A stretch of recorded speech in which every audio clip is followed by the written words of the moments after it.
Deepa prayer करो। जी मामू, आइए हम दुआ करेंगे।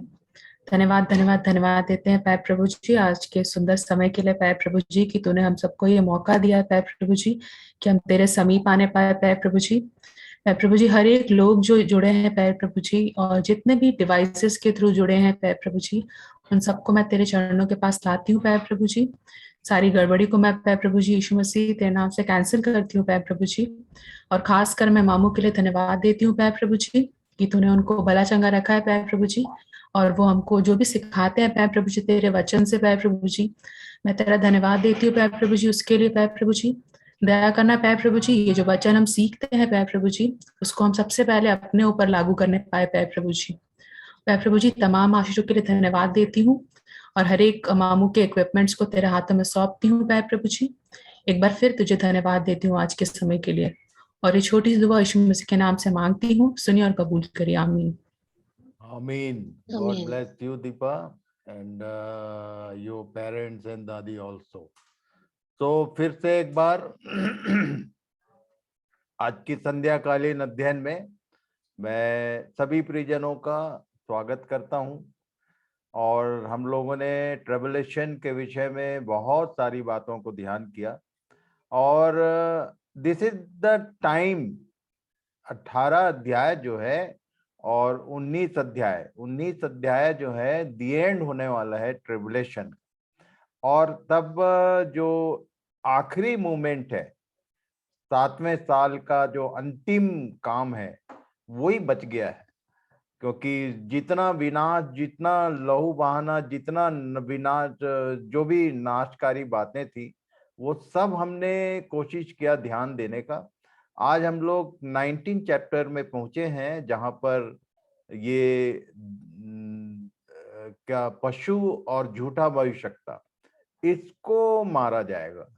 सो आज हम लोग फिर से यहाँ रेवलेशन 19:1-21 21 पद हैं इसमें, इसी पर आज ध्यान लगाएंगे। और कल गैप रहेगा आपके लिए कि 20 अध्याय जो कंक्लूजन है मिलेनियम ईयर, इसके विषय में देखते हैं। यदि मौका रहेगा, यदि समय रहेगा तो हम उसमें भी एंटर करेंगे। पर आज 19 अध्याय को हम पूरा करने का प्रयास करेंगे। So read it Deepa. At the end of tribulation, worship in heaven, the marriage supper of the Lamb, vision of the King of Kings and the Lord of Lords. और फाइनली ये है War of Armageddon. War at Armageddon.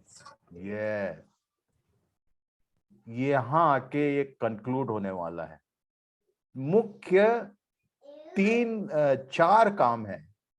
Worship है और उसके बाद marriage supper है और marriage just after marriage supper vision of king of kings वो दिखाई देगा। पहले दुल्हन हम लोग हमेशा हमारे जो चर्च का कल्चर है, कलीसियाओं में, चाहे वो कोई भी चर्च हो, किसी भी बुलाए हुए लोगों के समूह में एक विशेष बात मैनेज किया जाता है कि दुल्हन बाद में आती है, दूल्हा और बाराती पहले चर्च में प्रवेश करते हैं। Do you know it is manage in Bible also. यीशु और कलीसिया के विषय में भी 19 अध्याय में ये सीक्वेंस मेंशन किया गया है। मैं इसको देखकर चकित रह गया। मुझको प्रभु ने बताया कि बेटा जो कुछ चर्चेज में होते हैं उसमें बहुत सारी बातें कई लोग जानबूझकर, कई लोग अनजाने में फॉलो करते हैं, चाहे जानबूझकर चाहे अनजाने में। यदि हमने प्रभु की इच्छा के अनुरूप कोई काम किया तो आशीष मिलती है और यदि उसकी इच्छा के विरुद्ध गए तो श्राप मिलता है। दो ही चीजें मिलती हैं, बीच की कोई जगह नहीं है। और इसलिए इन सब बातों पर ध्यान रखेंगे। तो हम लोग एक पद से शुरू करेंगे। पढ़ो भाई। प्रकाशित वाक्य 19 का 1 से 2। इसके बाद मैंने स्वर्ग में मानो बड़ी भीड़ को ऊंचे शब्द से यह कहते सुना कि हालेलुया, उद्धार और महिमा और सामर्थ हमारे परमेश्वर ही की है। यहाँ क्योंकि एक बात और फिर से मैं चिता दूं, अक्सर मैंने देखा है कि जिन लोग को हिंदी ठीक से नहीं आता, उन लोगों को लोग आनंद भाषा की शिक्षा देते हैं और उसके साथ में ये हालेलुया जो वर्ड है, इसके लिए बोलते हैं कि ये स्वर्गीय भाषा है। जो बेचारे अनपढ़ गंवार हैं, जो अन्य जाति लोग हैं, उनके बीच में जो मूवमेंट चल रहा है, मैंने देखा, मैंने छत्तीसगढ़ में तो देखा है, आपके इधर होता है कि नहीं होता है मुझे मालूम नहीं, पर hallelujah is a Hebrew word. वो कोई ऐसी भाषा नहीं है जिसका कोई अर्थ ना हो, और कोई भी बिना अर्थ का भाषा वो भाषा होता ही नहीं है। 14 अध्याय को 20, 30, 40 बार पढ़ना, पहला कुरिन्थी 14 अध्याय को, तो आनंद भाषा समझ में आएगा। हालेलुया इज नॉट अ स्वर्गीय लैंग्वेज, वो एक हिब्रू भाषा का शब्द है जिसका हिंदी में मतलब होता है यहोवा की स्तुति हो, या जिसको इंग्लिश में हम लोग बोलते हैं प्रेज द लॉर्ड। ये तीनों एक ही मतलब है। कई लोगों को मैंने देखा hallelujah hallelujah praise the Lord praise the Lord, ओ पता नहीं क्या हो जाता है। ये कितने कितने बार लिखा है हालेलुया? Only once. हालेलुया उद्धार और महिमा और सामर्थ हमारे ये सोबर लैंग्वेज है। परमेश्वर की आराधना और उपासना, उसको दंडवत करने के लिए जो शब्द उच्चारित किए गए हैं, learn something from the Bible. कुछ भी किसी को कॉपी मत करो यार, डुप्लीकेट ज्यादा नजर आते हैं मेरे। जो लिखा है उससे ना तो घटना है ना बढ़ना है, ना कुछ जोड़ो ना घटाओ। क्या लिखा एक बार फिर से पढ़ लेना भाई। इसके बाद मैंने स्वर्ग में मानो बड़ी भीड़ को ऊंचे शब्द से यह कहते हुए सुना कि हालेलुया उद्धार और महिमा और सामर्थ हमारे परमेश्वर ही की है, क्योंकि उसके निर्णय सच्चे और ठीक है। इसलिए कि उसने उस बड़ी वेश्या का, जो अपने व्यभिचार से पृथ्वी को भ्रष्ट करती थी, न्याय किया और उसे अपने दासों के लहू का पलटा लिया है। ये कारण है उसके महिमा करने का। और आगे क्या लिखा है? दूसरी बार उन्होंने कहा, फिर दूसरी बार उन्होंने कहा, और उसके जलने का धुआं युगानुयुग उठता रहेगा। अरे क्यों बाईपास क्यों कर रहे हैं? फिर से पढ़ो। Sorry sorry sorry sorry. फिर दूसरी बार उन्होंने हालेलुया कहा, और उसके जलने का धुआं युगानुयुग उठता कहने का रहेगा। मतलब ये हालेलुया का मंत्र जाप नहीं हो रहा है। बार बार वो लोग बड़े आदर के साथ हालेलुया परमेश्वर की स्तुति हो कह रहे हैं। स्तुति स्तुति स्तुति स्तुति। मैं तो बोलता हूं कि क्या किया जाए। हर बार वंस ये प्रोनाउंस किया जा रहा है, ऑनरेरी। परमेश्वर को आदर उतना बहुत होता है। पढ़ो, फिर से पढ़ो, फिर से पढ़ो। फिर दूसरी बार उन्होंने हालेलुया कहा, और उसके जलने का धुआं युगानुयुग उठता रहेगा। और 24 प्राचीनों और चारों प्राणियों ने गिरकर परमेश्वर को दंडवत किया, जो सिंहासन पर बैठा था, और कहा, आमीन हालेलुया। देख लो पैटर्न क्या है, उस शब्द को प्रोनाउंस करने का पैटर्न क्या है। कितने बार एक लाइन से हालेलुया शब्द बोला जा रहा है, हर बार हर वर्ष में मैनेज किया। पढ़ो। और सिंहासन में से एक शब्द निकला कि हे हमारे परमेश्वर से सब डरने वाले दासों, क्या छोटे क्या बड़े, तुम सब उसकी स्तुति करो। फिर मैंने बड़ी भीड़ का सा और बहुत जल का सा शब्द और गर्जनों का सा बड़ा शब्द सुना कि हालेलुया, इसलिए कि प्रभु हमारा परमेश्वर सर्वशक्तिमान राज्य करता है। वो बता रहे हैं, इसलिए उसकी स्तुति हो, क्योंकि हमारा प्रभु परमेश्वर जो है वो राज करता है। He is king of Kings, इसलिए उसकी स्तुति हो। कारण है उनके पास बोलने के लिए। पेंटिकोस्ट के दिन से ही उनके पास कारण था। उसकी स्तुति करने का। पढ़ो भाई। आओ हम आनंदित और मगन हो और उसकी स्तुति करें, क्योंकि मेमने का ब्याह आ पहुंचा हाँ, और ब्याह उसकी मेमने का हो रहा है, पर लिखा किसके बारे में है? उसकी पत्नी को मेंशन कर रहा है। मेमने का ब्याह आ पहुंचा है, उसकी पत्नी ने अपने आप को तैयार कर लिया है और उसको शुद्ध और चमकदार महीन मलमल पहनने का अधिकार दिया गया। आगे। क्योंकि उस महीन मलमल का अर्थ पवित्र लोगों के धर्म के काम है। इसको मैं अक्सर समझाया करता हूं, आज फिर से समझा देता हूं। ये महीन मलमल का मतलब क्या होता है? यदि महीन मलमल को सही ढंग से बोला जाए तो ट्रांसपेरेंट होता है। ये ऐसा ड्रेस क्यों दिया गया उसको?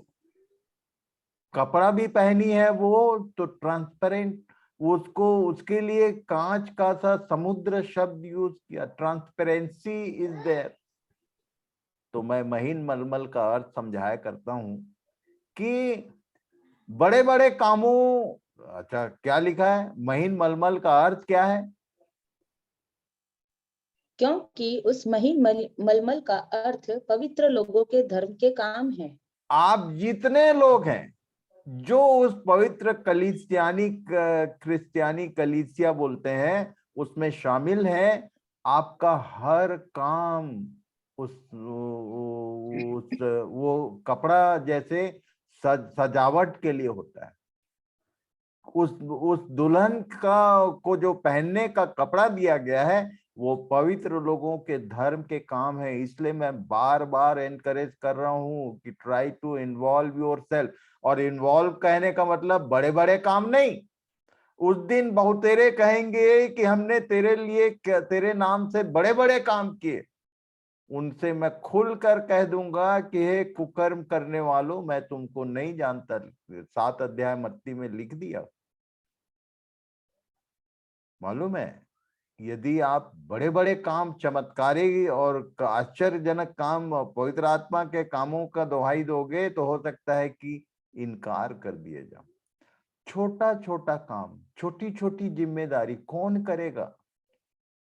आपका छोटा सा भी काम कलीसिया की ओर यदि पॉजिटिवली बनता है तो वो उस महीन मलमल में शामिल होता है, पवित्र लोगों के छोटे छोटे किए गए काम। इसलिए अपने आप को उसमें इन्वॉल्व करने से, मान लो आज तक आपने नहीं किया है कुछ, आज मैं सोबर पूरे पूरे आदर सहित आप उसके कामों में अपने आप को सहभागी करो। विश्वास योग्यता लेके आओ, विश्वास योग्य बनो। जो भी उसने आपको लिए प्रकट किया है या जो भी उसके द्वारा प्रकट होता है, तुरंत उसमें हाथ डालो।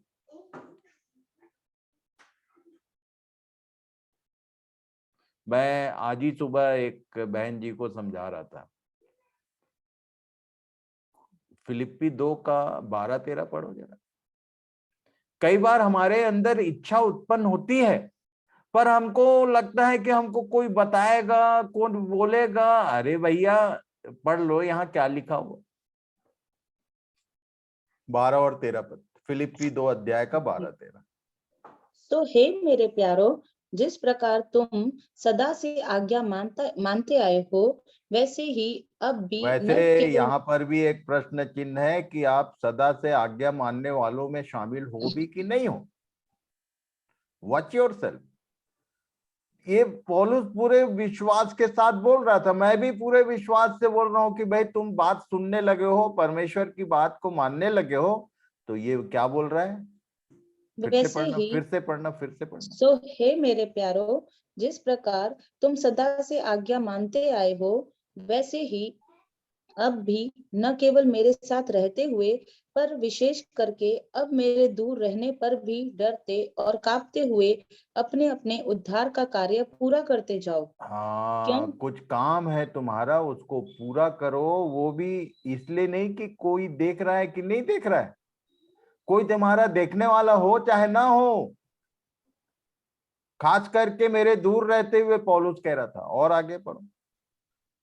क्योंकि परमेश्वर ही है जिसने अपनी स्वेच्छा निमित्त तुम्हारे मन में इच्छा और काम दोनों बातों के करने का प्रभाव डाला है। मालूम है, यदि कुछ भी बात तुम्हारे अंदर उत्पन्न होता है, यदि किसी ने बोला नहीं है, यदि किसी के बोलने से तुम एक्शन में आ रहे हो, यदि मेरे बोलने से एक्शन में आ रहे हो, तो उस काम का कोई वैल्यू होगा कि नहीं होगा मैं नहीं जानता। पर यदि तुम्हारे अंदर परमेश्वर इच्छा और काम दोनों बातों के करने का प्रभाव उत्पन्न, inspiration, you are getting some inspiration to do something, to do that. रुको मत। कई लोग बोलते हैं कि मुझको प्रभु ऐसा ऐसा आगाही दे रहा है, मेरे लिए प्रार्थना करे। अरे आगाही दे ही दिया तो प्रार्थना किस लिए कर रहे हो? तुम करो उसको, रुको मत। ये छोटा छोटा काम जिसको तुम सोच रहे हो कि किसी इसका कोई मोल नहीं है, परमेश्वर की दृष्टि में महीन मलमल का अर्थ पवित्र लोगों के धर्म के काम, महीन फाइन वर्क, छोटे छोटे काम, इसको ध्यान में रखना। और आगे बढ़ो। स्क्रीन पर दादा। ये और उसने मुझसे कहा, यह लिख कि धन्य वे हैं जो मेमने के ब्याह के भोज में बुलाए गए हैं। फिर उसने मुझसे कहा, ये वचन परमेश्वर के सत्य वचन है। और मैं उसको दंडवत करने के लिए उसके पांवों पर गिरा। उसने मुझसे कहा, देख, ऐसा मत कर। मैं तेरा और तेरे भाइयों का संगी दास हूँ जो यीशु की गवाही देने पर स्थिर है।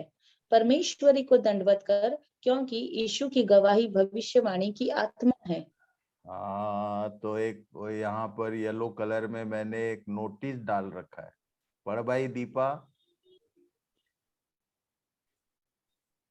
This Elder, who is this Elder? ये एक जन के पांव पर गिरा, यूहन्ना गिरा उसके पांव पर।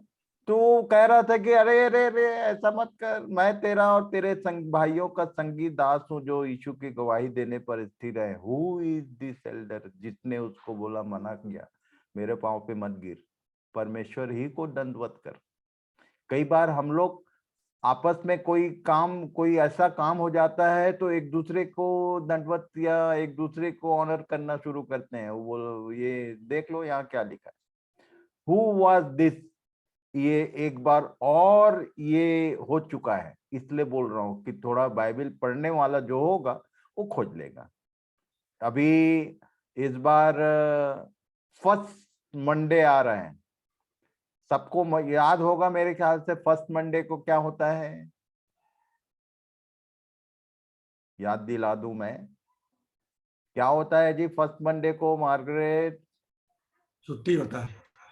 फर्स्ट मंडे इज मेरा फैमिली मेंबर्स का वो मीटिंग रहता है। वैसे आप ज्वाइन कर सकते हो, पर फर्स्ट मंडे हर महीने का मैंने आप लोगों से हाथ जोड़ के विनती किया हुआ है कि it is for my family.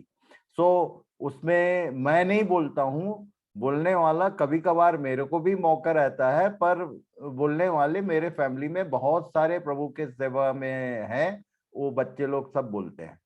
और इसलिए मंडे को आप चाहो तो ज्वाइन करो, नो प्रॉब्लम, पर वो ये वाला अध्ययन उस दिन नहीं होगा।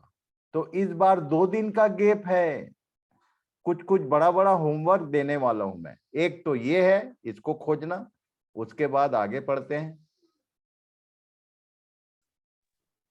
फिर मैंने स्वर्ग को खुला हुआ देखा, और देखता हूँ कि एक श्वेत घोड़ा है, और उस पर एक सवार है जो विश्वास योग्य और सत्य कहलाता है, और वह धर्म के साथ न्याय और लड़ाई करता है।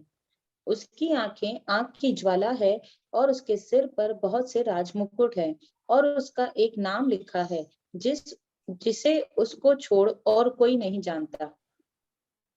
Now he is ready to move. अभी निकलने को तैयार है, श्वेत घोड़े पर सवार। ये श्वेत बर घोड़े पर सवार और वो 6 अध्याय में श्वेत घोड़े पर सवार, वो दोनों में फर्क है। वो लड़ाई करने निकला है, लड़ाई ये भी करता है, पर ये क्या लिखा है, इसका पहला गुण है क्या?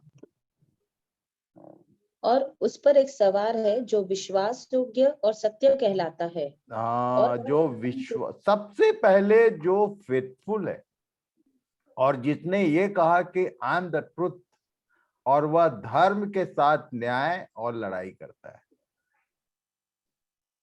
धर्म और न्याय, साहुल और डोरी उसके साथ लड़ने वाला व्यक्ति विश्वास योग्य और सत्य कहलाता। सबसे पहला उसके बारे में लिखा है वो विश्वास योग्य है। क्यों इस बात को बोल रहा हूं? क्योंकि उसके साथ जो लोग हैं वो विश्वासी नहीं है भैया, वो विश्वास योग्य ही है, तभी उसके साथ मेल होगा। तभी यदि आपने सत्य से अपना कमर बांध रखा है कि झूठ बोलने ही नहीं, चाहे कुछ भी हो जाए, कितना भी नुकसान, तब तो उसके साथ रहोगे। देखते हैं अभी वह लहू से छिड़का हुआ, पढ़ो भाई। और वह लहू से छिड़का हुआ वस्त्र पहने हैं और उसका नाम परमेश्वर का वचन है। और स्वर्ग की सेना श्वेत घोड़ों पर सवार और श्वेत और शुद्ध मलमल पहने हुए उसके पीछे पीछे हैं। तो स्वर्ग की सेना जो शब्द यूज किया, ये मिकाएल एंड टीम नहीं है। उसके साथ साथ जो है, जो उसको विशेष श्वेत और शुद्ध मलमल पहने हुए, ये स्वर्ग की सेना नाम किसको दिया? पढ़ो नीचे। ये मेमने से लड़ेंगे और मेमना उन पर जय पाएगा, क्योंकि वह प्रभुओं का प्रभु और राजाओं का राजा है। और जो बुलाए हुए और चुने हुए और विश्वास योग्य उसके साथ है, वे भी जय पाएंगे। श्वेत घोड़ों पर सवार और श्वेत और शुद्ध मलमल पहने हुए उसके पीछे पीछे जो सेना है, वो कोई नहीं, बुलाए हुए, चुने हुए और विश्वास योग्य लोग हैं। आगे पढ़ो। हनोक ने क्या लिखा भाई? यहूदा 1:14-15। हनोक ने भी, जो आदम से 7वीं पीढ़ी में था, इनके विषय में यह भविष्यवाणी की कि देखो, प्रभु अपने लाखों पवित्रों के तब साथ से ये प्री प्लान्ड है। सोचो जरा, उत्पत्ति की पुस्तक में हनोक नाम का व्यक्ति 5 अध्याय, उधर हनोक का नाम है, उसके बाद दोबारा कोई नाम नहीं है, पर उसका काम यहाँ एंट्री है बिफोर रेवलेशन।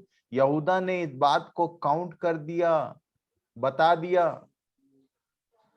हनोक ने भी, जो आदम से 7वीं पीढ़ी में था, यदि कैलकुलेट करोगे तो आदम को भी ये सुसमाचार सुनाई दिया था। जो हनोक ने बोला था, आदम ने सुना था अपने कान से, तब भी उसने मन नहीं फिराया। यदि वो शुरू में ही मन फिरा, कई लोग बोलते हैं कि आदम इतना लंबा कहानी क्यों हुआ? क्योंकि आदम ने अपने अपने पाप को एक्सेप्ट नहीं किया। उसने बोला, ये जो तू औरत बना के दिया, यही फंसा दी मेरे। हवा के बारे में वो पढ़ लेना ध्यान से। उसने उसका नाम लिया, उसने दूसरे का नाम लिया, तीसरे का। जब आदम से पूछा तूने क्या किया, तो बोला स्त्री ने फंसाया। स्त्री ने पूछा तो बोले कि सांप ने फंसाया। ये अभी भी चल रहा है। वॉच योर सेल्फ एंड अपने आप को अभी भी मौका है। यदि आपने अपने पापों का अंगीकार नहीं किया है, यदि उसके कारण इसके, मैं जानता हूं बहुत सारे लोग बहुत सारा काम करना चाहते हैं, पर कारण बहुत सारा है, ये था कारण, वो था कारण, कुछ कारण नहीं भैया। ये हनोक ने भी, जो आदम से 7वीं पीढ़ी में था, इनके विषय में यह भविष्यवाणी की कि देखो, पढ़ो भाई। प्रभु अपने लाखों पवित्रों के साथ आया। ये अपने लाखों पवित्र कोई नहीं, कलीसिया है। और पढ़ लो कि सब का न्याय करे और सब भक्तिहीनों को उनके अभक्ति के सब कामों के विषय में जो उन्होंने भक्तिहीन होकर किए हैं, और उन सब कठोर बातों के विषय में जो भक्तिहीन पापियों ने उसके विरोध में कही हैं, दोषी ठहराए। स्वर्ग की सेना नाम दिया। ये दूसरा तीमुथियुस 2 अध्याय का 1 से 4 तक जरा पढ़ो तो सही। पौलुस क्या बोलता था तीमुथी को? इसलिए हे मेरे पुत्र, तो उस अनुग्रह से जो मसीह यीशु में है बलवंत हो जा, और जो बातें तूने बहुत गवाहों के सामने मुझसे सुनी है उन्हें विश्वासी मनुष्यों को सौंप दे, और जो औरों को भी सिखाने के योग्य हो। मसीह यीशु के अच्छे योद्धा की नाई मेरे साथ दुख उठा। जब कोई बी योद्धा a good armour of Lord Jesus Christ, ये बोल रहा था उसको, योद्धा, आर्मर बोला।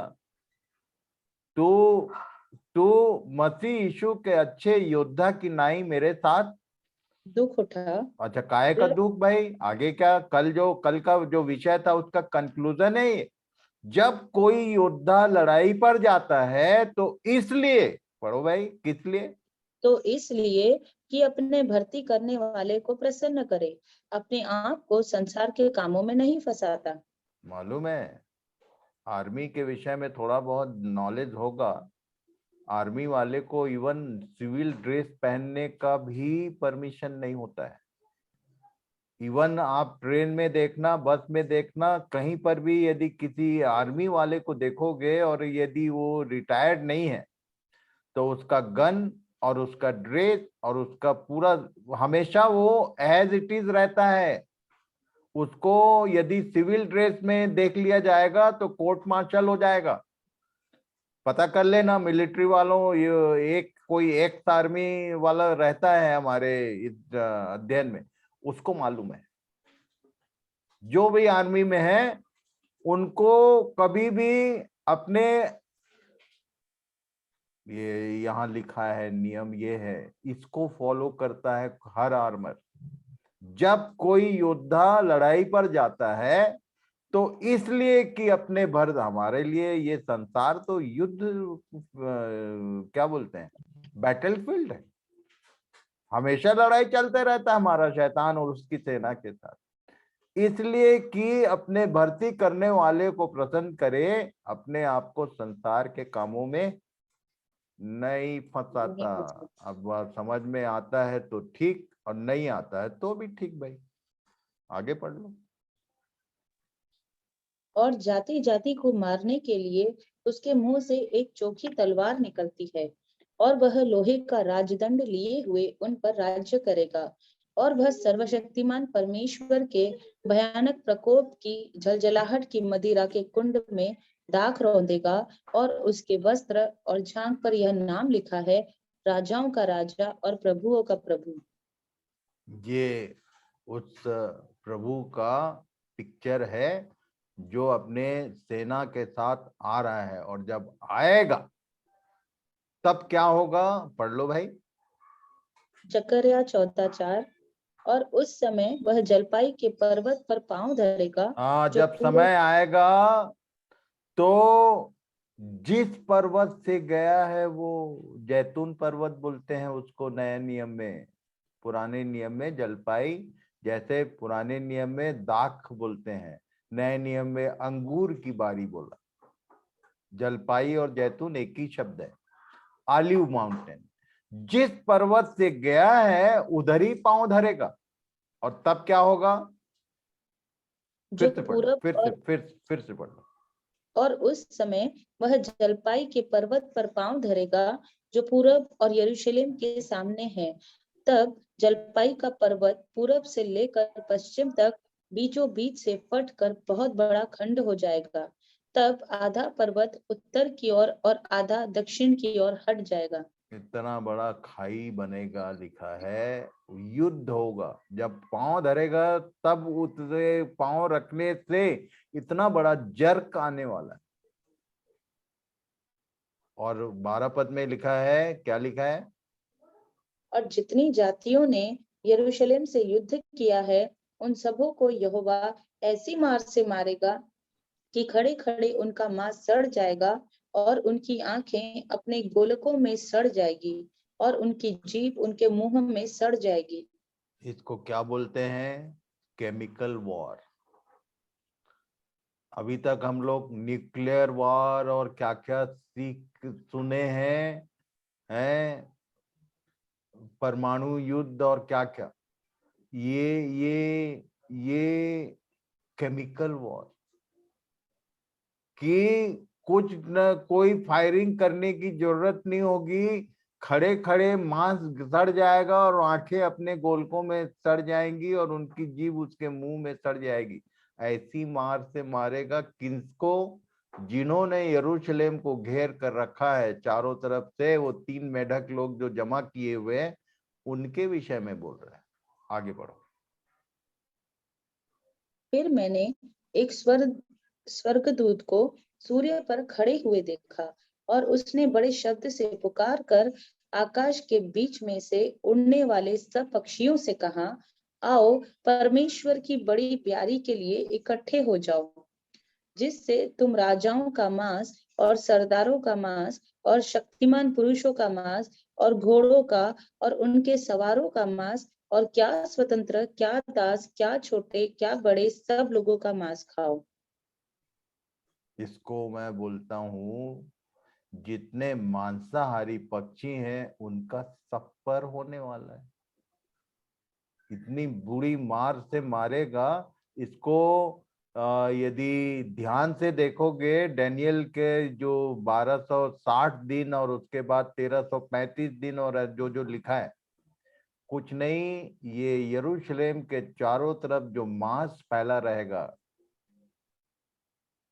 राजाओं का, सरदारों का, घोड़ों का, सवारों का, इसको सफाई कौन करेगा? क्लीनिंग वर्क 75 डेज एक्स्ट्रा है वहां पर, क्लीनिंग होगा।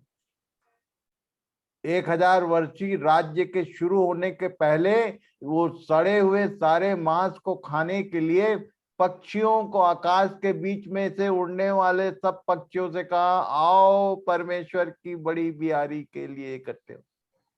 पूरे संसार के मांसाहारी, हर चीज की रचना का पीछे परमेश्वर का एक उद्देश्य है। पढ़ लो जरा 2 अध्याय 1 पद उत्पत्ति का। ये जो पूरे 7 दिन में जितने पक्षी और जो कुछ बनाया गया, उसको एक शब्द में क्या बोला? 2 का 1, उत्पत्ति 2 का 1 पढ़ो जरा। क्यों आकाश और पृथ्वी और उनकी सारी सेना का बनाना समाप्त हो जो गया। कुछ बनाया उसको परमेश्वर ने सेना नाम दिया है। ये उसके सैनिक हैं। इवन ये जो मांसाहारी पक्षी हैं, जो सड़ा मांस खाते हैं, उनका यहाँ यूज है, यहाँ उपयोग है।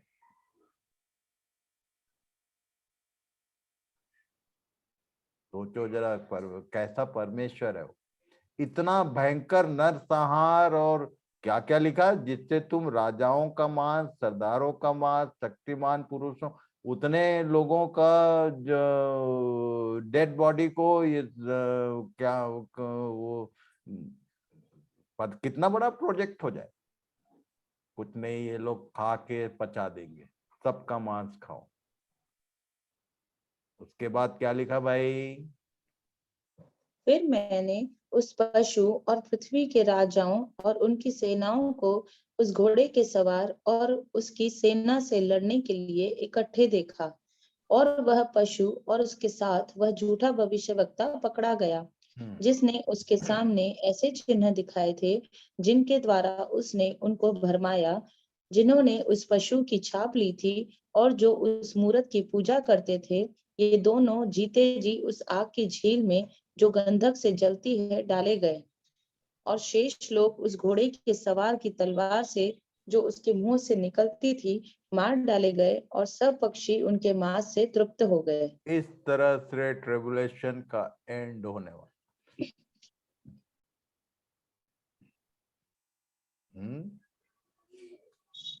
उसके बाद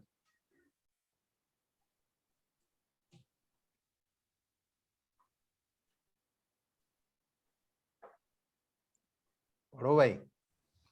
The millennium year, 1000 years reign of Christ and his saints. 20 अध्याय 1000 वर्षीय राज्य के विषय में बात करता है। शुरू कैसे करता है? उसके पहले आज एक विशेष बात पढ़ो भाई। ये जो In the millennium, ये जो मिलेनियम ईयर है, इसमें क्या क्या होने वाला है? सबसे सबसे पहले शैतान को बांधा जाएगा। उसके बाद क्या होगा? The revival of the land of Palestine. पूरा वो जो प्रॉमिस्ड लैंड है वो रिवाइवल होने वाला है। उसका क्या रिवाइवल होने वाला है भाई? आज मैं इधर ही छोड़ता हूं, ये लंबा होमवर्क। 20 अध्याय को शुरू करने के पहले जरा इनको खोजो तो सही। दूसरा, पहला शैतान को बांधा जाएगा, दूसरा revival of the land of Palestine, तीसरा मिलेनियम ईयर में क्या क्या होगा, तीसरा काम क्या होगा? There will be changes in the animal kingdom. ये जो पशु जगत है इनमें कुछ परिवर्तन होने वाला है। और क्या? Human life will be prolonged. Human life will be prolong का मतलब 100 साल का बच्चा होगा। ऐसा है? कहाँ लिखा? ये सब खोजो। होमवर्क। पांचवा क्या काम होगा? There will be a sevenfold increase of light. ये जो अभी का पृथ्वी पर जो प्रकाश है वो 7 गुना बढ़ जाएगा। चंद्रमा और सूर्य दोनों का प्रकाश जो है 7 गुना बढ़ जाएगा। उसका कारण क्या है मालूम है? अभी सूर्य का प्रकाश आते आते फेड हो जाता है। क्यों?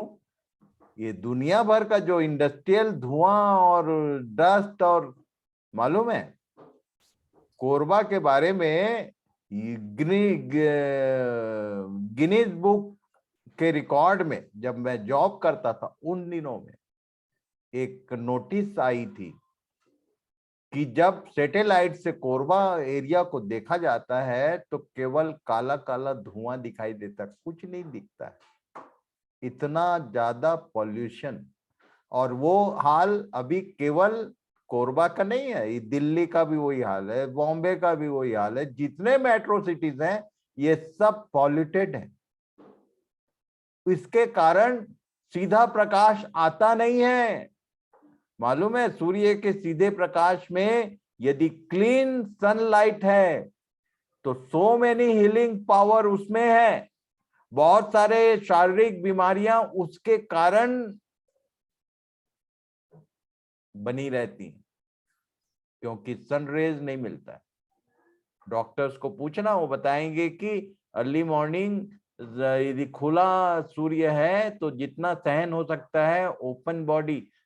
ये फॉरेनर लोगों को देखे होंगे आप, गोवा हुआ सी बीच में जाओ, देखो वो लोग छोटा छोटा कपड़ा पहन के तो कुछ नहीं, वो हीट ट्रीटमेंट, सनरेज का ट्रीटमेंट लेते हैं। उसके पीछे केवल बदमाशी तो है पर उसके पीछे एक साइंटिफिक रीजन भी है। इसका मतलब तुम कहीं छोटा कपड़ा पहन के तालाब किनारे मत लेट जाना। There will be a 7-fold increase of light, क्योंकि पूरा वातावरण एकदम स्वच्छ हो जाएगा। नो इंडस्ट्री, सब चीज तो जला दिया जाएगा, सारा चीज समाप्त हो जाएगा।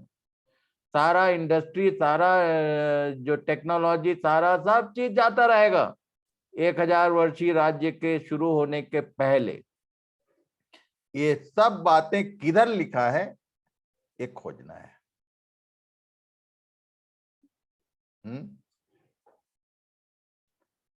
एंटर करें 20 अध्याय में कि छोड़ दूं? वैसे 2 दिन का गैप है इस बार, कल संडे है और परसों फर्स्ट मंडे है, तो हम लोग सीधे मंगलवार को मिलेंगे, इसलिए थोड़ा आगे जाया जा सकता है। चलिए आगे बढ़ लेते हैं। पढ़ो भाई 20 अध्याय का 1, 2, 3। फिर मैंने एक स्वर्गदूत को स्वर्ग से उतरते देखा, सॉरी जिसके हाथ में अथाह कुंड की कुंजी और एक बड़ी जंजीर थी, और उसने उस अजगर अर्थात पुराने सांप को जो इब्लिस और शैतान है पकड़ के 1000 वर्ष के लिए बांध दिया और उसे अथाह कुंड में डालकर बंद कर दिया और उस पर मोहर कर दी, और वह 1000 वर्ष के पूरे होने तक जाति जाति के लोगों को फिर न भरमाए। इसके बाद अवश्य है कि थोड़ी देर के लिए फिर खोला जाए। ये अथाह कुंड का आखिरी यूज। अभी उसको, उसका जो दोनों रूप है वो तो गया आग की झील में। इनको 1000 वर्षीय राज्य के लिए इसको, शैतान को अथाह कुंड में डालकर बंद किया जाएगा। उसके बाद आगे पढ़ो भाई। फिर मैंने सिंहासन देखे और उन पर लोग बैठ गए, और उनको न्याय करने का अधिकार दिया गया, और उनकी आत्माओं को भी देखा, जिनके सिर यीशु की गवाही देने और परमेश्वर के वचन के कारण काटे गए थे, और जिन्होंने न उस पशु की और न उसकी मूरत की पूजा की थी, और न उसकी छाप अपने माथे और हाथों पर ली थी। वे जीवित होकर मसीह के साथ 1000 वर्ष तक राज्य करते रहे। 1000 वर्षीय राज्य में इनको भी राज्य करने का अधिकार मिलेगा। जिन लोग एंटी क्राइस्ट के 7 साल में अपने सिर कटवाए हैं, जिन्होंने उसकी छाप और मूरत की पूजा नहीं लिया, उनको। पर इंटरनल किंगडम में ये साधारण सभा रहेंगे। क्योंकि ये कौन लोग हैं? ये इजरायली और वे लोग जिन्होंने समय रहते मन नहीं फिराया, जिन्होंने उन सब स्थितियों को देखकर याद करके पशु का इनकार किया, जो अन्य जाति लोग। तो कौन लोग? इजरायली और वे लोग जो एंटी क्राइस्ट के राज्य में एंटर किए हुए हैं। उनमें से जिन्होंने पशु की पूजा नहीं की और उसकी छाप अपने माथे पर नहीं ली, उनको 1000 वर्षीय राज्य में राज्य करने का अवसर प्रदान किया जाएगा। पर इटर्नल किंगडम में कलीसिया विल बी रेन। इसको याद रखना, ये फर्क है। और आगे पढ़ लेते हैं। अब यहाँ पढ़ो भाई, एक तो विचित्र बात लिखा है। और जब तक ये 1000 वर्ष पूरे न हुए, तब तक शेष मरे हुए न जी उठे। यह तो पहला मृतकोत्थान है। धन्य और पवित्र वह है जो इस पहले पुनरुत्थान का भागी है। ऐसों पर दूसरी मृत्यु का कुछ भी अधिकार नहीं, पर वे परमेश्वर और मसीह के याजक होंगे और उसके साथ 1000 वर्ष तक राज्य करेंगे। ये पहला मृतकोत्थान यहाँ पर कहाँ से आ गया? कई लोगों को इस विषय में बड़ा कंफ्यूजन। आज कंफ्यूजन दूर कर दिया जाए कि 2 पुनरुत्थान की चर्चा यीशु ने किया था। एक 1000 वर्षीय राज्य के शुरू होने पर होगा, पहला पुनरुत्थान, और दूसरा जो है वो मरे 1000 वर्ष जब पूरा हो जाएगा उसके बाद। जैसे कि यीशु का आगमन एंटी क्राइस्ट के आने के पहले पहले है, उसके बाद वो हवा तक आएगा, और उसका आगमन 2 बार है, दो हिस्से में। वैसे ही ये जो पुनरुत्थान है, ये एंटी मिलेनियम, ये 7 वर्षीय जो क्लेश काल, उसके बाद जो मृतकोत्थान है वो 2 भाग में है। पहला वे जिन्होंने छाप नहीं ली है, वो जी उठ के चले आ रहे हैं यहां पर। और दूसरा कौन सा है भाई? वैसे इसको मैं होमवर्क दिया करता हूं, पर आज बता देता हूं। पढ़ो। इस यूहन्ना 5 का 28-29, इससे अचंभा मत करो, क्योंकि वह समय आता है कि जितने कब्रों में हैं उसका शब्द सुनकर निकलेंगे। जिन्होंने भलाई की है वे जीवन के पुनरुत्थान के लिए जी उठेंगे, और जिन्होंने बुराई की है वे दंड के पुनरुत्थान के लिए जी उठेंगे। हाँ, ये यहाँ पर की बात है। यीशु के कितने कितने रिजरेक्शन है, काउंट कर लेना। चलो होमवर्क रहेगा ये भी, 2 दिन का समय है। कितने रिजरेक्शन की बात करती है बाइबल। जब यीशु जैसे ही निचली सतहों तक उतरा तो बहुत सारे लोग जी उठे, एक वो है। उसके बाद ये जब कलीसिया उठाई जाएगी उस समय जो लोग मरे हैं वो भी जी उठेंगे, ये दूसरा हो गया। इधर यहाँ पर ये 2 अलग बोल रहा है। जिन्होंने भलाई की है वे जीवन के पुनरुत्थान के लिए, और जिन्होंने बुराई की है वे दंड के पुनरुत्थान के लिए कैसे जी उठेंगे। ये प्रेतों काम 24 के 15 में भी ये लिखा है, पढ़ो जरा। और परमेश्वर से आशा रखता हूँ, जो वे आप भी रखते हैं, कि धर्मी और अधर्मी दोनों का जी उठना होगा। धर्मी और अधर्मी दोनों जी उठेंगे, तो दोनों स्वर्ग नहीं जाने वाले हैं। एक जन जी उठ के स्वर्ग जाएगा, एक जन जी उठ के नरक जाएगा। कैसे, अभी आगे देखते हैं, पढ़ो भाई। और जब 1000 वर्ष पूरे हो चुकेंगे तो शैतान के कैद से छोड़ दिया जाएगा, और उन जातियों को जो पृथ्वी के चारों ओर होगी, अर्थात गोग और मागोग को, जिनकी गिनती समुद्र की बालू के बराबर होगी, भरमा कर लड़ाई के लिए इकट्ठे करने को निकलेगा। क्या लिखा है भाई? ये गोग और मागोग कहां से आ गया? मैंने एक दिन होमवर्क दिया था, हिंदुस्तान का नाम बाइबल में है, ये रशिया का नाम है क्या?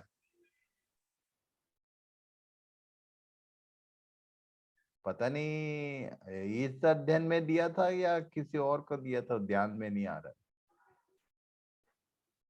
इधर दिया था क्या उत्तम?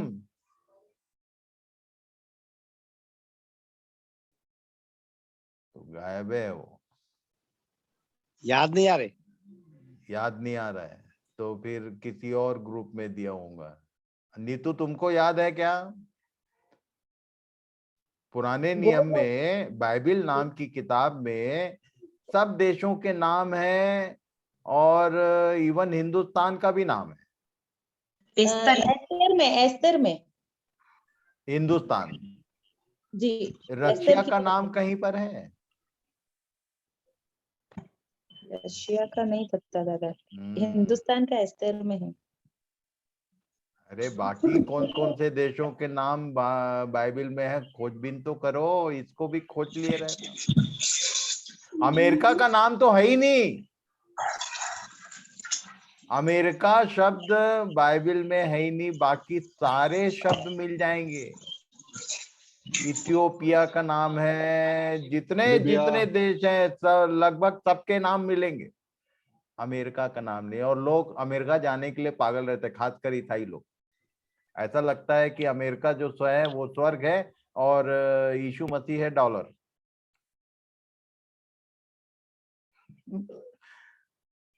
लोग उस वहां उधर जाने के लिए पागल है जिसका नाम बाइबल में है ही नहीं कहीं। जब 1000 वर्ष पूरे हो चुकेंगे तो शैतान कैद से छोड़ दिया जाएगा, और उन जातियों को जो पृथ्वी के चारों ओर होगी, जो बची रहेंगी, उन सबको फिर भरमा कर लड़ाई के लिए इकट्ठा करेगा। कुत्ते का पूंछ सीधा होता ही नहीं है। 1000 वर्षीय राज्य में लोग शैतान रहित पृथ्वी कैसी होगी उसको देखेंगे। वो मैंने जो होमवर्क दिया उसको खोज लेना, देखूं मैं कहा किसको मिलता है। यशायाह में है। पढ़ो यशायाह 11 और आगे यशायाह बढ़ो, आगे बढ़ो। मुझको मालूम है तुम्हारा जानकारी ना आधा अधूरा रहता है, अभी पूछूंगा तो गुम हो जाएगा। ठीक से और खोज वे के पूरा लिंक लाइन से, वो पीडीएफ तो भेज ही रहा हूं, पूरा लाइन से भेजोगे तुम ही बताओगे उस दिन गिनती करके, पहला कहाँ, दूसरा कहाँ, तीसरा कहाँ। 4 खोजना है, समझे कृति? तुमको ही पूछूंगा और लेट मत आना, पूछना बताना है करके। क्या खोज रहे हैं मामू? चलो 20 अध्याय पढ़ो, 9 और 10 पढ़ो।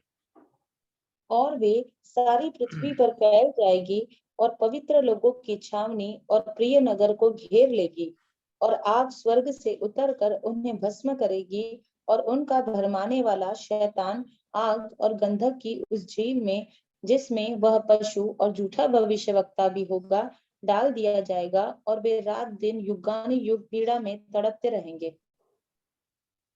कौन लोग? वो सारे लोग जो इनको भरमा करे निकलेगा, और शैतान, पशु और झूठा भविष्यवक्ता पहले ही गया है, और उसके बाद बाकी सारी, उसके बाद पुनरुत्थान नंबर लास्ट। क्या लिखा है भाई, पढ़ो। फिर मैंने एक बड़ा श्वेत सिंहासन और उसको जो उस पर बैठा हुआ है देखा, जिसके सामने से पृथ्वी और आकाश भाग गए और उनके लिए जगह न मिली। फिर मैंने छोटे बड़े सब मरे हुओं को सिंहासन के सामने खड़े हुए देखा, और पुस्तकें खोली गई, और फिर एक और पुस्तक खोली गई, और फिर एक और पुस्तक खोली गई, अर्थात जीवन की पुस्तक। और जैसे उन पुस्तकों में लिखा हुआ था, उनके कामों के अनुसार मरे हुओं का न्याय किया गया। इसका क्या मतलब भाई? छोटे बड़े सब मरे हुओं को सिंहासन के सामने खड़े देखा, और व्हाट अबाउट रिजरेक्शन? आगे पढ़ लो।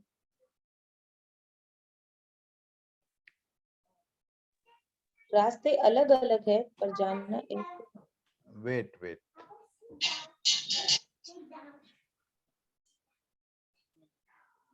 चलो 13 से 15 तक निकाल के पढ़ लो।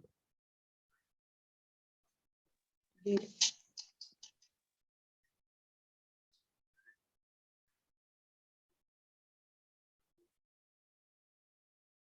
11 से 13 से शुरू करो। 15। चलो जी। 11 से 15 तक पढ़ लो। फिर मैंने एक बड़ा श्वेत सिंहासन और उसको जो उस पर बैठा हुआ है देखा, जिसके सामने से पृथ्वी और आकाश भाग गए और उनके लिए जगह न मिली। फिर मैंने छोटे बड़े सब मरे हुओं को सिंहासन के सामने खड़े हुए देखा, और पुस्तकें खोली गई, और फिर एक और पुस्तक खोली गई, अर्थात जीवन की पुस्तक। और जैसे उन पुस्तकों में लिखा हुआ था, उनके कामों के अनुसार मरे हुओं का न्याय किया गया।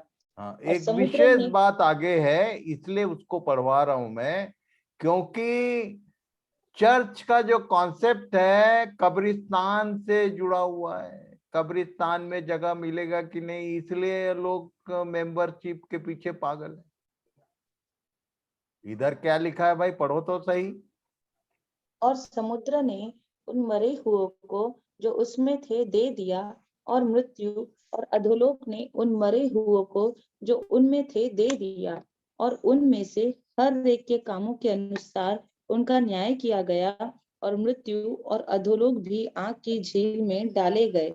यह आग की झील तो दूसरी मृत्यु है, और जिस किसी का नाम जीवन की पुस्तक में लिखा हुआ न मिला, वह आग की झील में डाला गया। तो दो टॉपिक है अभी हमारे पास। 21 और 22 अध्याय में जाने के पहले एक तो न्याय के विषय में समझना पड़ेगा, और दूसरा जीवन की पुस्तक के विषय में। क्योंकि जीवन की पुस्तक में यदि नाम नहीं है तो आग की झील इंतजार कर रहा है। फिर 21 और 22 अध्याय को,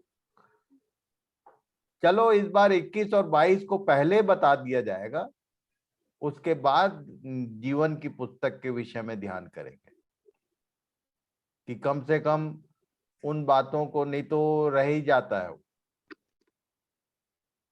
देखते हैं प्रभु जैसा अगुवाई करेगा। यदि प्रभु चाहेगा तो अंतिम तक जाएंगे अपन। 21 और 22 अध्याय के पहले दो चीजें हैं, एक तो न्याय और दूसरा जीवन की पुस्तक। पुस्तकें, एक तो गाना गाते हैं, हमेशा मैं याद दिलाता हूँ, खुल जाएंगी किताबें, किसी ने लिख दिया, बहुत बढ़िया है भाई। गाना सुनने में भी अच्छा लगता है और गाने में भी अच्छा लगता है,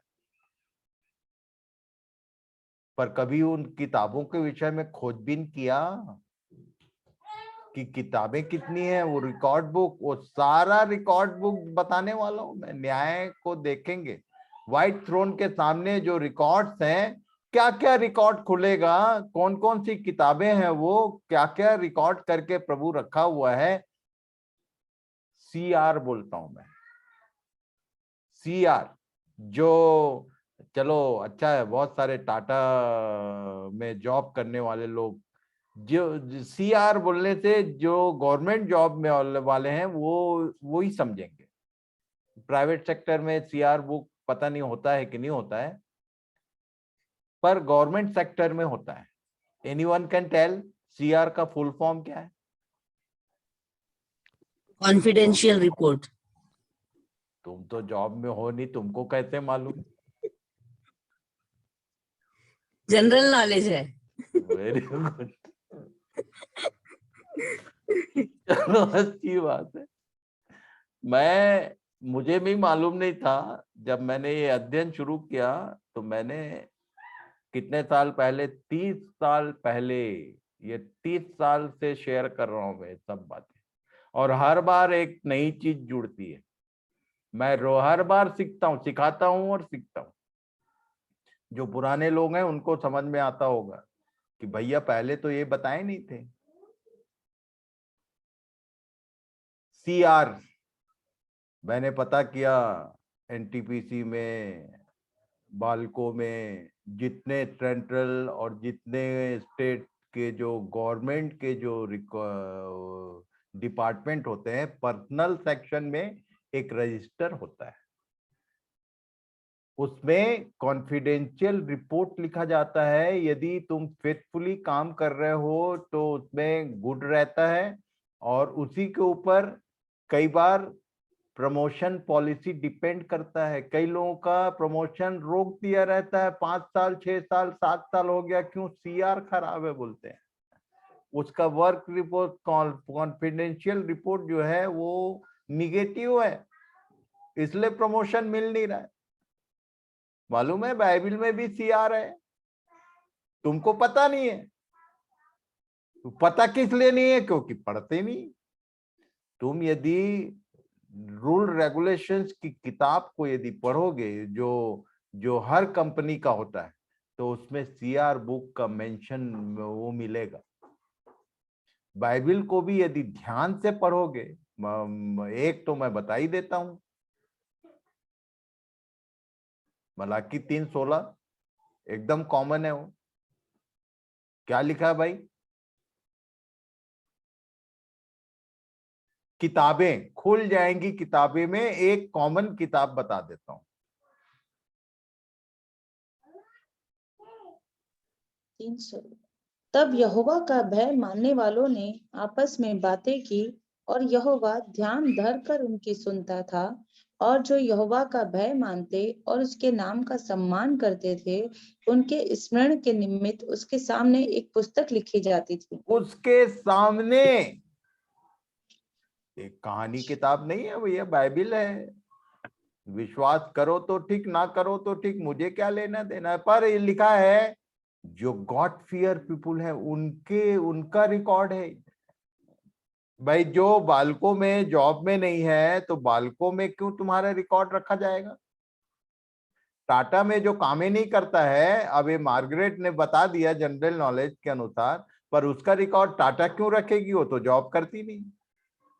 जो लोग परमेश्वर का भय मानते, उस पर विश्वास करते, उनका रिकॉर्ड पहले उनको देखूंगा बोला है वो।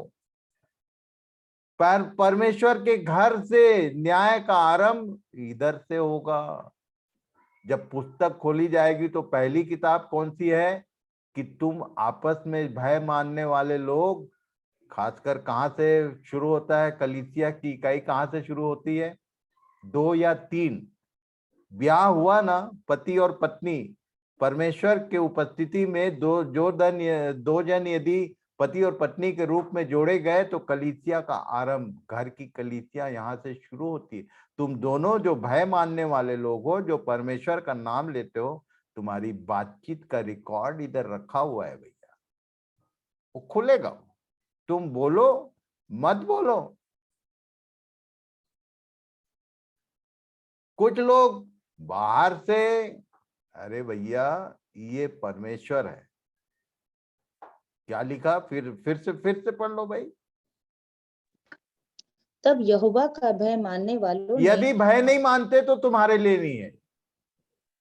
If you are not god fear तो डोंट केयर, इसके विषय में सोचने की जरूरत नहीं। But if you are really a god fear one, तो आज सरेंडर कर देना प्रभु के सामने कि प्रभु मैंने अपने मुंह से अपनी सास को, अपनी माँ को, अपनी बेटी को, अपने भाई को, अपने पति को ये बोला वो बोला, मुझे माफ कर। आज के आज माफी मांग लेना, नहीं तो मरोगे। क्यों? क्योंकि इसके पहले तुमको मालूम नहीं था। सीआर बुक भी है, आज बता दिया है, कॉन्फिडेंशियल रिपोर्ट। उधर एक जन बैठा हुआ है जो नोटिस कर रहा है, वो खुलेगा। ये किताबों में पहला वही है, देखेंगे अभी आ रहा है। न्याय जिस दिन अध्ययन करेंगे उस दिन देखेंगे। इसलिए प्रभु का जन्म होना, प्रभु के लोगों के लिए क्या बोला गया है मालूम है? इफिसी 5 अध्याय का 2, 3, 4 पढ़ो तो जरा। इफिसी 5 अध्याय का 2, 3, 4 क्या क्या क्या इंस्ट्रक्शन दिया पौलुस ने? और प्रेम में चलो जैसे मसीह ने भी तुमसे प्रेम किया और हमारे लिए अपने आप को सुखदायक सुगंध के लिए परमेश्वर के आगे भेंट करके बलिदान कर दिया। और जैसा पवित्र लोगों के योग्य है, जैसा पवित्र लोगों के योग्य है, अब सुन लो मेरी बात, वैसा तुम में व्यभिचार और किसी प्रकार का अशुद्ध काम या लोभ की चर्चा तक न हो। वो ये नहीं बोल रहा है कि तुम में व्यभिचार और अशुद्ध काम ना हो। तो हम लोग कई बार व्यभिचार और अशुद्ध काम करते नहीं हैं, पर चटकारे ले लेकर बातचीत जरूर करते हैं। बड़ा मजा आता है दूसरों का वो बुरी बातों को देख के। आप 2 जन मिलते हैं तो तीसरे की बात करते। It is not permitted for believers, God fear person. तुम्हारा रिकॉर्ड बुक बताएगा उस दिन कि तुम्हारा जुबान कैसा है। तुम्हारी जुबान कड़वाहट से भरी हुई है कि सही में उसमें शहद जैसा मीठापन है। तुम्हारी जुबान से हमेशा लोगों के विषय में बड़ा मजा आता है हम लोग को। पढ़ो फिर से पढ़ो इस लाइन को। और जैसा पवित्र लोगों के योग्य है, जैसा पवित्र लोगों के योग्य है, कि वो पवित्र लोगों को ही लेने आ रहा है। तो पवित्र बनने के लिए ये भी ध्यान में रखना है कि भैया तुम्हारी जुबान क्या लिखा, पढ़ो। वैसा तुम में व्यभिचार और किसी प्रकार का अशुद्ध काम या लोभ की चर्चा तक न हो, और न निर्लजता, न मूर्ता की बातचीत की, न ठट्टे की, क्योंकि ये बातें सोहती नहीं। हाँ भाई, कई बार क्या होता है, बेअर्थ का बात करके बड़े बड़े ठहाके, पागलों जैसे हंसते रहते हैं लोग। इसका मतलब प्रभु में आनंदित रहना वो अलग बात है, पर ये फालतू बात चर्चा करके, इधर उधर का बात करके हंसी ठट्टा, ये शोभा नहीं देता परमेश्वर के लोगों को। खोलेगा वो, उस दिन समझ में आ जाएगा भैया। 1 कुरिन्थी 4 अध्याय में क्या लिखा? 1 कुरिन्थी 4 अध्याय उसका 3 पद से पढ़ो। परंतु मेरी दृष्टि में यह बहुत छोटी बात है कि तुम या मनुष्य का कोई न्यायी मुझे परखे, वरन मैं आप ही अपने आप को नहीं परखता। आगे पढ़ो। क्योंकि मेरा मन मुझे किसी बात में दोषी नहीं हाँ, ठहराता। हर आदमी अपनी दृष्टि में एकदम पवित्र है। ये तो वो किताब खुलेगा तब बताएगा क्या लिखा है आगे भाई। परंतु इससे मैं निर्दोष नहीं ठहरता। तुम अपने दृष्टि में क्या हो उससे तुम निर्दोष नहीं ठहरते, परंतु आगे क्या लिख दिया भाई? क्योंकि मेरा परखने वाला प्रभु है। आगे सो बढ़ो। जब तक प्रभु न आए, समय से पहले किसी बात का न्याय न करो। वही तो अंधकार की छिपी बातें ज्योति में दिखाएगा और मनों की मतियों को प्रकट करेगा। तब परमेश्वर की ओर से हर एक की प्रशंसा होगी। अंदर मन में क्या रहता है उसको, तो मैं ना, मेरे शब्द कई बार खराब लगते हैं सुनने में, पर सुनना पड़ेगा। सुन लो तुम मेरी बात, कि वो जिस दिन आ गया ना तो तुमको पूरा नंगा करेगा। पूरा तुम्हारा अंदर क्या है, क्या मति था तुम्हारा, वो सब खोलने वाला है।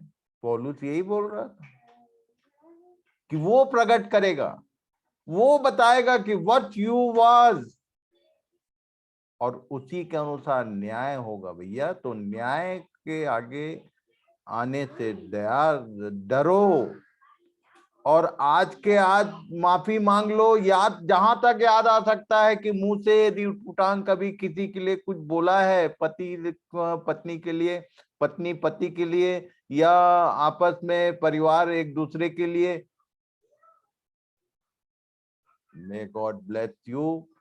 प्रभु इन बातों की सही समझ प्रदान करे आज के दिन, कि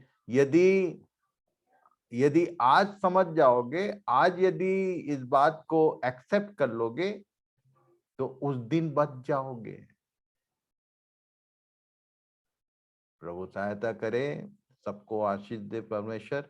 आज मैं, हमारे हैरिश भाई हैं फ्रॉम बिलासपुर, हैरिश पीटर, उनकी प्रार्थना के साथ आज की सभा समाप्त करेंगे। भाई हैरिश, मेरी आवाज सुन रहे हैं? जी भैया। हाँ, प्रार्थना कीजिए। पवित्र पवित्र पवित्र सामर्थ्य पिता परमेश्वर, आज की संध्या काल आपके चरणों के नीचे आकर के तेरे वचन को सुनकर खुदावन हम अपना समर्पण करते हैं। प्रभु, तेरे दास ने जो आज वचन सुनाया खुदावन, उस प्रकाशन को जो आपने यूहन्ना को दिया खुदावन, और जिसको बहुत अच्छे रीति से आपके दास ने हमें समझाया खुदावन, सचमुच खुदावन हमारा हृदय बहुत व्याकुल है अपने जीवन को लेकर, कि खुदावन हम अब तक कैसा जीवन व्यतीत कर रहे थे खुदावन। लेकिन खुदावन, तूने अपने दास के मार्फत खुदावन हमारी शरवाही की है, और खुदावन हम वचन की सत्यता को पहचान पाए हैं खुदावन। हम दुआ मांगते हैं खुदावन, हम में से हर एक जो इस माध्यम से जुड़ करके और आपके दास के इस वचन को सुना है, प्रभु तेरे वचन हम में से हर एक के ऊपर काम करे। और खुदावन, हम अपनी सारी बातों, सारे आज तक के जीवन पे खुदावन बड़े पश्चाताप के साथ खुदावन अपनी सारी गलत बातों के लिए माफी मांगते हैं खुदावन। अपने मन को फिराएं, क्योंकि तूने खुदावन जब पहली बार मनुष्यों को देखा तो तूने पाया खुदावन कि मनुष्य के मन में जो कुछ भी उत्पन्न होता है वो बुरा ही होता है। इसलिए खुदावन, आपके पुत्र ने जब वो प्रचार आरंभ किए खुदावन, सबसे पहला प्रचार ने इसी बात के लिए किया कि मन फिराओ, क्योंकि स्वर्ग का राज निकट है। खुदावन, आज के माहौल में जब हम इस संसार में पाए जाते हैं, और जो चिन्ह खुदावन अंतिम दिनों के हम देख रहे हैं खुदावन, ये हमारे लिए बहुत ही आवश्यक हो गया है खुदावन, कि हम अपना मन सचमुच सच्चे और जीवते परमेश्वर की ओर लगाए। हाँ खुदावन, क्योंकि आरंभ से तूने मनुष्य की सृष्टि इसीलिए की और अपनी समांतर अपने स्वरूपता में बनाया खुदावन कि वो तो सच्चे जीवते परमेश्वर की संगति में सदा बनाए। प्रभु आपने हमारे लिए योजना बनाई, अपने पुत्र को भेजा, हमारा मार्गदर्शन किया खुदावन। इस गंभीर और गूढ़ बात को खुदावन हमें से हर एक को समझने की शक्ति प्रदान कर। हम प्रार्थना करते हैं भैया उनके परिवार के लिए, दुआ मांगते हैं खुदावन कि आपके आशीष का हाथ उन पर और उनके परिवार पर बना रहे। और हम चाहते हैं खुदावन कि तेरे सामर्थ्य वचन का प्रकाशन उन्हें और भी बहुतायत से मिलने पाए, ताकि वो हम सबको उस वचन के प्रकाश को फैलाने वाले। प्रभु हम धन्यवाद देते हैं आपकी उपस्थिति के लिए जो हमारे बीच में रही, और खुदावन सच में इन वचनों को हमने अपने हृदय में कबूल किया है। प्रभु होने दे कि ये वचन हमारे हृदय में फलवंत होने पाए। सारी बातों के लिए आपको धन्यवाद देते हुए इस प्रार्थना को आपके प्रिय बेटे यीशु के नाम से मांगता हूँ, सुनो ग्रहण कर। आमीन। आमीन। गॉड ब्लेस यू हैरिस भाई and you and your family. प्रभु आप सबों को आशीष दे। एक बार फिर से 2 दिन का गैप है, मंडे और संडे। इस बार सब बातों को ध्यान कीजिए, गंभीर होइए और गंभीरता पूर्वक अपने अपने जीवनों को प्रभु के सामने सरेंडर कीजिए। जहां जहां कमजोरी है, जहां जहां जो बातें जिन जिन वचनों ने बात किया है उस वचनों के अनुसार अपना अंगीकार करें और प्रभु की आशीष को प्राप्त करें। Thank you very much.